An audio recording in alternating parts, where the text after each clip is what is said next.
Welcome to Careers Unwrapped, where we delve into real-life career stories from successful people who've been through it all, the ups and the downs. We'll get their raw, honest, actionable advice and be the careers talk they wish they'd had when they started out. As someone who has had a varied career, from soldier to salesman, expedition leader to entrepreneur, he knows firsthand that your career doesn't always lead you where you expect it to. Here's your host, Mark Fawcett. Hello, and welcome to Careers Unwrapped. Today, I'm your host, Mark Fawcett, and with me is Antonio Cinelli. Now, Antonio has 17 years experience in the fashion industry, but also in a critical set of functions you may not always think about, areas around production and product engineering. We'll dig a little bit into that. He's worked with Burberry, with Bennett, AllSaints, now with Belstaff. He also speaks 4 languages, but we are definitely going to stick with English for now. So let's find out more about working in fashion. Antonio, welcome to the show.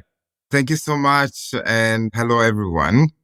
So I think let's start off with what your current role is. You're at Belstaff. What exactly is your title? What are your responsibilities in this job? Yes, so I'm the head of production. I am leading 3 teams currently. One is production, the other one is technical or product engineering, and the third one is sustainability and compliance. Let's dig into the middle one of those, product engineering. So if you're just a customer thinking, well, I just go and buy my product, whether you're buying industry-specific things, which I know Belstaff does, or just buying for yourself, what's the product engineer done to make that happen? Okay, so there are a couple of things. First of all, if you sell something saying that is waterproof, you have to sell something that it is waterproof, right? So you don't want to go into a festival and then to be completely drenched underneath your jacket. And that's one bit. The other part is that you want your clothes to fit perfectly on you. And we've got a team that is dedicated to check every millimeter of the garment to make sure that whoever goes into the store can have a garment that fits them. How does it end up sometimes that if you buy a medium, let's say, from one brand and a medium from another brand, they fit completely differently? Nowadays, it's always more difficult because the size and fit is kind of different according to the age groups, especially if you are like an 18 years old, you might want to wear something a bit baggy, right? And an M for them would be actually an XL for a brand like Belstaff. It's really difficult. I believe that you need to understand what are your reference brands. And when you go to shop on the website, it's always written on the garment, how much is the fit? So for example, if you are looking for an oversized fit, you will see this on the website. Instead, if you want a skinny fit, as well is going to be explained. So it's really important that we read everything before purchasing something online. Otherwise, we have to return a lot of our purchases. And where does your role fit in the process between the designer up front, the manufacturer, and the customer? Where do you fit into that? I fit exactly in the middle. So I'm going to explain to you in general how the fashion industry works. So of course, there are the designers that sketch a collection. Once we've got these sketches, there is a team, usually it's called product development. And this team makes these sketches into prototypes, a reality. So once we have all these prototypes, we all sit together on a table, we discuss about them, and we decide what it can be commercial for the next season. At that point, we will invite buyers from different groups, for example, House of Fraser or Selfridges, and they will come and they will say, 100 pieces of this, 200 pieces of that. And at the end, you've got like a shopping list that for each garment, you've got a number. And then I start my job. So once I've got the shopping list and I know how much to buy, I've got experience in factories. So depending on the quantities, I would say, you know what, this product with this type of quantities is better if we place it in Italy or in Vietnam, or depending on what margin we want to sell it for and what quantity we have, I will be able to position this garment in a specific region. From the moment I choose the factory, there is a lot of work that goes between the product engineering team and the factory, because they have to make this garment perfect from a quality perspective and a fit perspective, right? So quality, as I said before, for example, if you want to claim that garment has got some specific like water repellent or waterproof, we do all the tests to make sure that garment actually it is water repellent or waterproof. And then we have to make sure that it fits.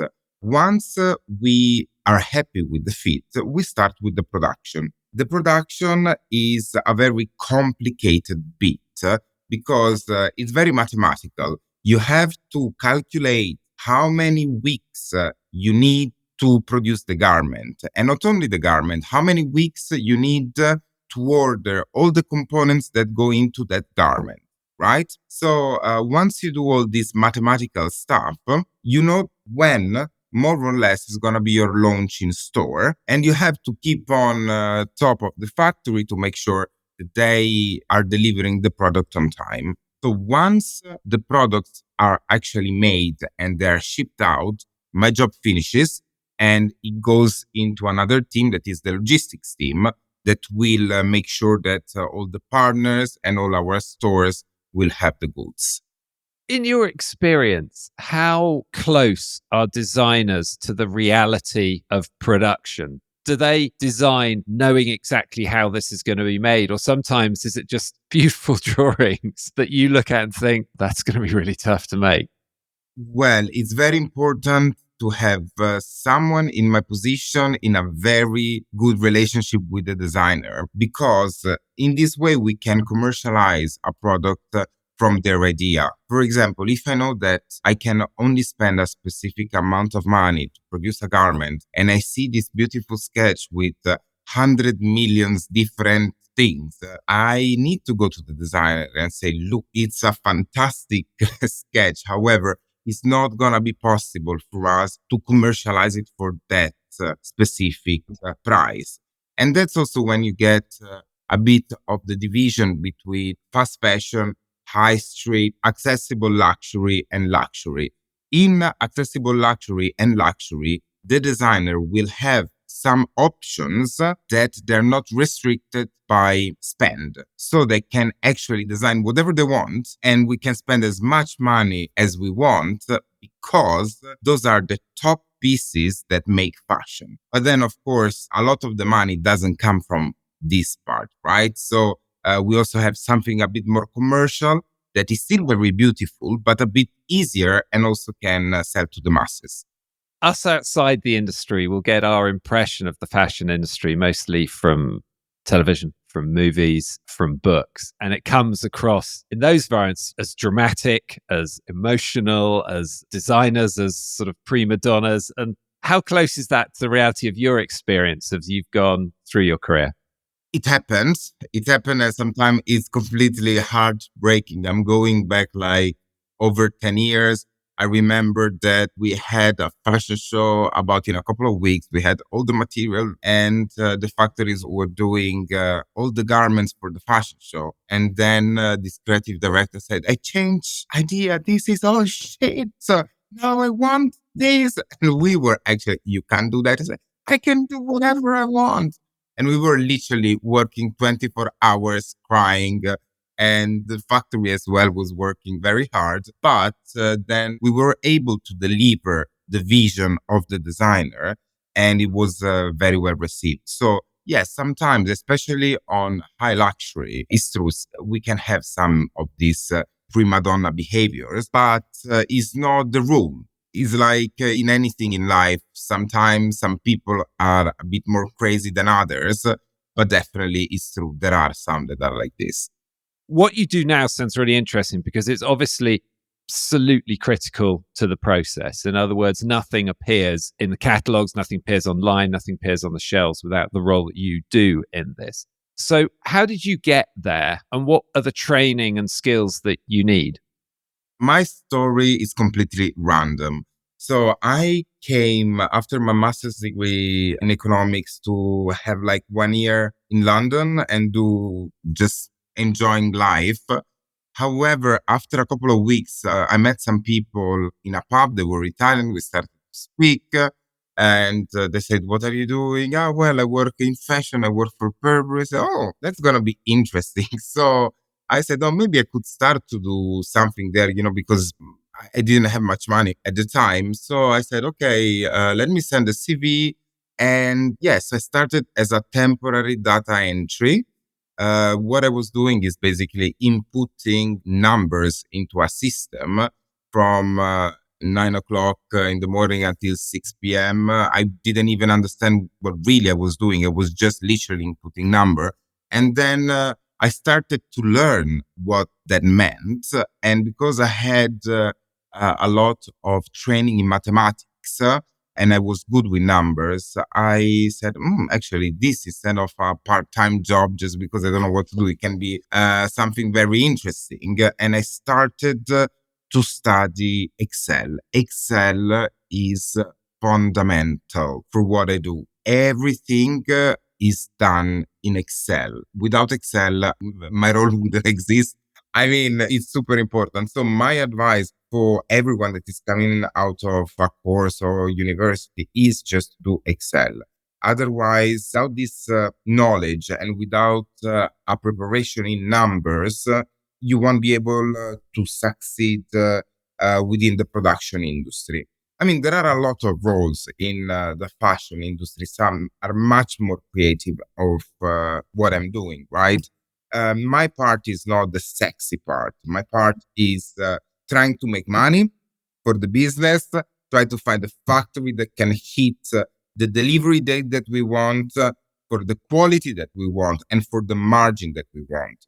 And in order to achieve that, there is a lot of planning. And to plan, you have to have a set of skills. And the basic one is understanding numbers and calculations. You mentioned in there the finding of the factory. That's an interesting area because over the years, individual brands and the industry overall has had some sticky, problematic moments with sourcing, treating workers fairly and unfairly in less developed countries, rates of pay, environmental impact, sustainability. What's it like in the modern fashion industry from the area you work in terms of making sure that the sourcing you've got in place, the factories you're choosing are meeting all the ethical standards that your customers want, that your shareholders want? Mark, is really easy, to be honest. I've been asking myself this question for many years. I say, how can this still happen? It shouldn't happen because internationally, we know that a factory has to have some requirements and has to be audited. So in the moment that I need a new factory, when I go and visit factory, I do not even go and visit the factories that they don't have those requirements, right? If everyone would do that, we won't have these issues. But some brands, luckily none of the brands that I worked for, but some brands, in order to pay a little bit less, they would want to go with factories that maybe they are not fully certified. And, a certification costs money, so the factory needs to invest. And then in order to pay for that, we'll maybe charge the brand a little bit more because, of course, they had to cover the cost of the audit. But yeah, regarding myself, I never visit a factory that doesn't have the basic requirements, international requirements. And all the big brands, they operate in this way. So what I take from that is there's really no excuse to get it wrong. Absolutely no excuse. And when people do get it wrong, it's because they're trying to go really cheap, trying to cut corners. And that might lead us into the area that, people think of the terms fast fashion, throwaway fashion, those throws. Obviously not what you do in your role and with your brand at Belstaff. So the brands you have worked with, Burberry, LK Bennett, AllSaints, Belstaff, what's your highlight from each one of those? What's the sort of the best bit of each one of those jobs and brand environments? All right. So I think that the most exciting one for sure is Burberry. I stayed at Burberry for 7 years. And when I joined Burberry, it was small. I remember that we were in Piccadilly Circus. We were renting 2 floors was kind of a skyscraper. And it was like 32 of us. It was really small. And then it started growing. And by the time that I left, it was 2 whole buildings with over 1,200 people. So I lived really the expansion years of Burberry, which is great because, when there is expansion and everyone is buying the brand, everyone is happy. So I just lived a very happy 7 years. There were a lot of promotions involved because, of course, if you were working hard and the company was growing, there were a lot of opportunities. And that's the biggest highlight, let's say. Then Elke Bennett, the highlight was Spain. Let me explain. So the majority of factories, they were in Spain, in the area of Alicante. And for my work, I need to travel a lot. I remember that I had to spend so much time in Alicante, and I really, really loved it because I couldn't believe that role that was a job was kind of a hobby. So I was just, if I had a few hours free at the end of the day or between one meeting at the other, I was actually going to the beach. So it was a real, something really, really different. I really loved it. Yeah. And then you moved on to AllSaints. Yes, AllSaints was my first bigger role where I had a lot more responsibility. I was overseeing all the categories. And it was the first time that I moved into a leadership role. So when you move into a leadership role, there is not only yourself and doing the job really good, right? But there is also making sure that your team is on board with you, making sure that all the suppliers that you work with are happy. And there were a lot of changes during those years because we restructured the team, let's say. We restructured the team. So we had I was brought on board to completely rehire a new production team in London. So there was a lot of changes. And I remember that I always needed to be really, really focused, both with the interviews that I was doing, because for me it was also very important, not only to hire people that were qualified, but also hire people that I knew we could get along. Because when you've got a project of that size, you have to work a lot of hours. You have to work a lot. And spending a lot of time with someone that you might not like, it can be really, really difficult. So that was very important. And then a lot of travels. I remember that I was maybe going to India for 3 nights, coming back for a couple of nights, then going to Portugal, and one night after going to Hong Kong. So it was a very hectic period of my career, which was important because really made me the leader that I am today and stepped me up from a normal executive role. In that period then, from AllSaints to where you are now at Belstaff, you will have developed as a leader and as a manager of people as well. How could you describe your approach to leadership now, or your style, or the way you think and act as a leader? I think that to be a good leader, you have to have your team on board with you. If you do not have them on board with you, you're not a good leader. So first of all, I always defend my team. If something goes wrong, if I know that they've done a mistake, I'm not the one going to them, what did you do? First of all, I'm going to always defend them and say, look, let me see what we've done. If we've done a mistake, why did we do it? And I will always take the blame if something went wrong. And then on the other side, I will take the individual later on and I will sit with him or her, try to understand why, what has happened, if it was a genuine mistake or if it was because this person didn't do what he was supposed to. But for me, my team is really important. I really have got a good understanding of what their needs are, and they've got a very good understanding of where my bar is. So they know from the very beginning where I want to go. We see together the end goal, and then we go for it. And what do you think the difference is now within you as the leader you are now, as opposed to the leader you were when you first got that responsibility?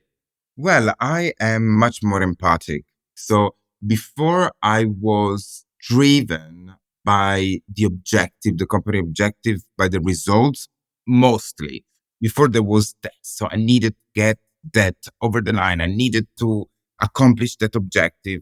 And I was like really stressing people out if we were not achieving it as fast as I wanted to. And now, instead, I sit back, I do a plan, I explain it to my team, and together we go towards that goal as a team. So yeah, it took a few years. So I'm sorry to everyone that had the previous leader, but nobody is born with all the knowledge.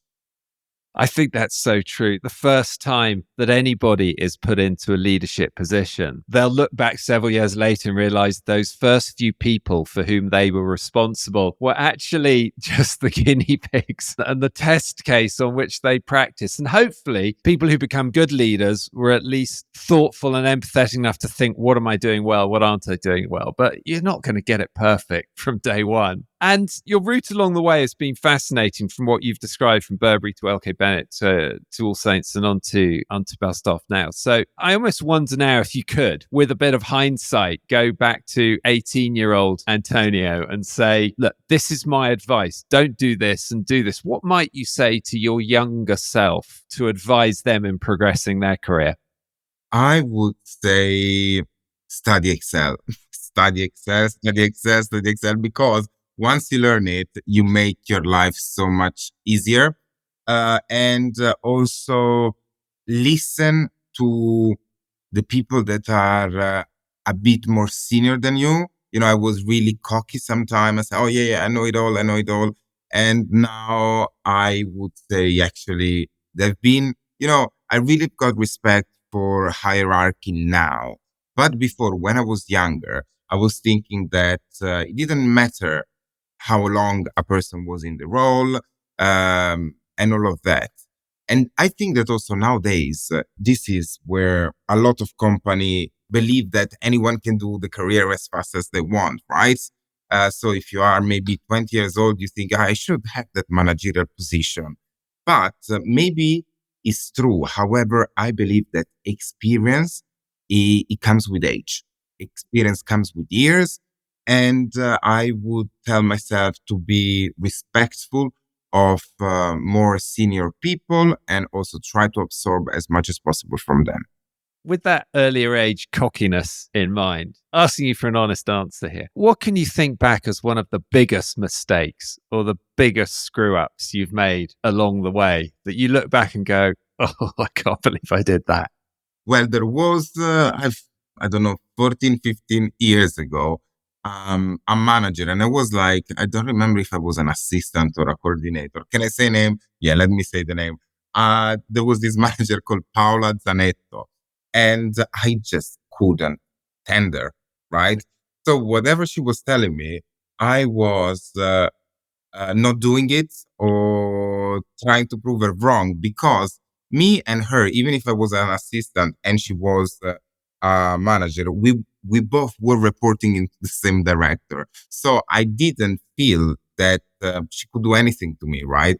So she was trying to telling me stuff and I was just not doing it. And that was really, really painful, because then my boss at a point came to me and said, Antonio, you need to listen to Paolo Zanetto. He's like older than you are. I can't believe it. And then, I felt really, really embarrassed because I thought that I was really smart, but actually I wasn't. Yeah, a learning curve we've all been on. But I then got to be fair, and I've got to ask you more about highlights. and success. And even though you still hopefully have a lot more to do and a lot more interesting opportunities ahead of you, but just so far looking back, what are one or two maybe of the highlights? I loved what we did there. I'm proud of what we achieved. Yeah, so without saying the name of the company, because some information, as we can imagine, classified, in one of these company, I had a real problem of margin. So we were producing these beautiful garments in Italy. Beautiful, beautiful. However, we were not taking any money because, there's only so much you can sell, right? And the margin was weak. So we really didn't know what to do. And then we said, you know what?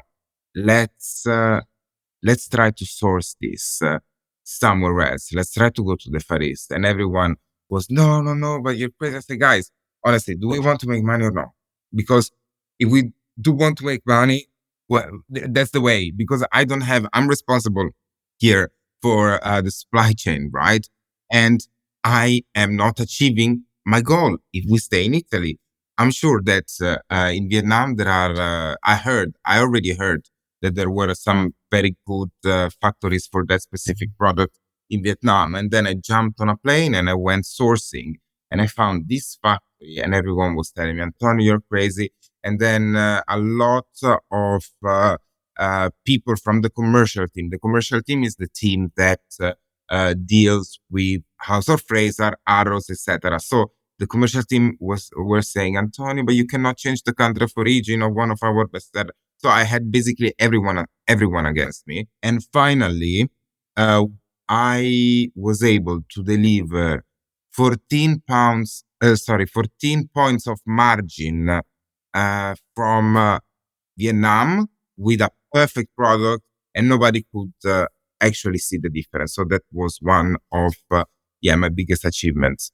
Fantastic. It's been so interesting what we've covered in this short time, Antonio, because from a listener's perspective, it's been a really interesting insight into your area within the overall fashion industry. You described it as not the sexy part of the industry, but perhaps it's not the most sexy part of quite a sexy industry. And clearly involved in it, it's a very commercial role. There's a lot of travel involved for you, but also you're dealing, I sense, with a whole range of different people, from designers at one end through to your team, through to the factories and suppliers, and then sort of passing on over to your colleagues in logistics as well. I've also never interviewed someone with such a passion for Excel, so a massive plug going on there. But not only have we spoken about the industry and your role in the industry, but also what you've learned as a leader as well. And I think that's really important for any career, for any opportunity in there. And I think you've moved from being perhaps quite a target-focused leader to being much more of a people-focused leader, with an understanding if you focus on the people, the targets will come. But if all you're focused on is the targets, you're not leading the people. And I think that is important for anybody who's going to develop in their career, because they are probably going to move into leadership or management positions. So thank you for all of that. It's been really interesting. There's one final question, actually, I'd like to ask, which we often do, which is about passing on the baton of careers experience. And so if there's perhaps one other person you could think of whose career we should unwrap, somebody who would bring real insights into a career journey, who might you recommend we speak to?